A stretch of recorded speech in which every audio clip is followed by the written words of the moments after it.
le 13 janvier 2025, ministre national ya culture, art et patrimoine, son excellence madame Yolande Elabe Mangembo akitaki awa na territoire ya Mwanda elongo na équipe na ye mobimba, toujours en mission de service na cadre ya ko-évaluer pe komona ba état ya infrastructure touristique awa na territoire ya Mwanda avec impact pe idéologie. Akitaki awa na territoire ya Mwanda pona ko présenter ba civilité na ye epai ya Ateya Nicolas Kindwalo Ndombasi. Sima na yango nde a visitaki quelques sites touristiques oyo ya territoire ya Mwanda, abandaki bongo na Nsiafumu na forêt de Mvula esika wapi babandaka kokanga ba esclave pe ayaki ko visiter marmite des esclaves awa na Mwanda village avec impact pe idéologie pe akendaki komona première école primaire ya RDCP ya Afrique centrale mobimba pe ayaki kosukisa tourner na ye awa na embouchure du fleuve Congo avec impact pe idéologie. Son excellence madame Yolande Elabe Mangembo azangaki malobate a communiquaki na micro ya Mwanda Congo TV. Bon, elle était très importante parce que il est nécessaire que nous puissions. Le ministère de la Culture, c'est le ministère de la Culture, Art et Patrimoine. Et ce lieu est partie de notre patrimoine. C'est important, comme je l'avais déjà dit, de commencer une itinérance dans tout le pays pour essayer de voir, déjà, de constater moi-même la situation sur place et voir de quelle manière nous pouvons travailler de manière à mettre en avant notre patrimoine. Alors ce site, évidemment, est d'une grande importance, comme vous l'avez dit. C'est vrai que la situation des afro-descendants est quelque chose que je suis souvent. Et je voulais vraiment arriver jusqu'ici pour voir ce lieu, pour rencontrer évidemment le chef coutumier et voir évidemment les descendants qui sont encore ici sur place. Donc voilà, je voulais venir voir ça, je l'ai vu, on a eu à discuter. Et je crois que ça me permet d'être plus éclairée par rapport à ce qu'il y a à faire, comment le faire et comment faire en sorte, comme le chef de l'État l'a dit, d'apporter la diversification de l'économie dans tous les secteurs, dont celui de la culture aussi. Chef du village ya Mwanda village azangaki malobate a communiquaki na micro ya Niclette Nzalakanda.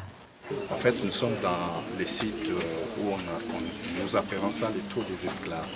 Les trous des esclaves, pourquoi? Parce que c'est ici que nos arrière-grands-parents, les ancêtres, sont passés ici dans l'esclavagisme pour être déportés en Amérique et en Europe. Et c'est dans ces trous qu'on les mettait et que ces gens passaient toute leur vie ici en attendant que l'embarcation arrive pour être déportés au niveau de l'Europe. Évidemment, ils ont connu des atrocités, une vie difficile parce que certains sont morts ici à l'intérieur et ils ont été enterrés même ici.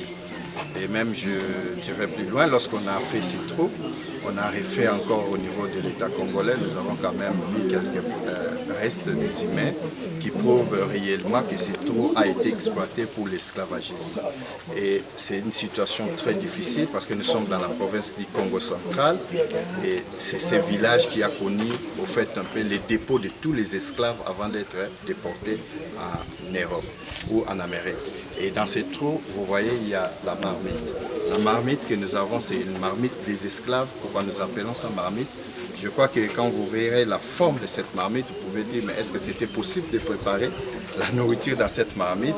Évidemment, ce n'était pas possible, mais cette marmite nous servait à la conservation de ce que les prisonniers ou les esclaves étaient en train de consommer.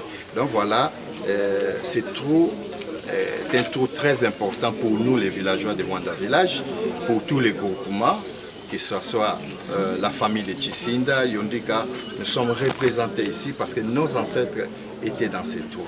Donc voilà, c'est ça un peu l'historique de ces trous. Raison pour laquelle nous continuons à les conserver parce que ces trous nous fait revoir un peu nos ancêtres qui sont aujourd'hui peut-être les descendants, sont des Afro-Américains un peu partout dans les îles des Caraïbes.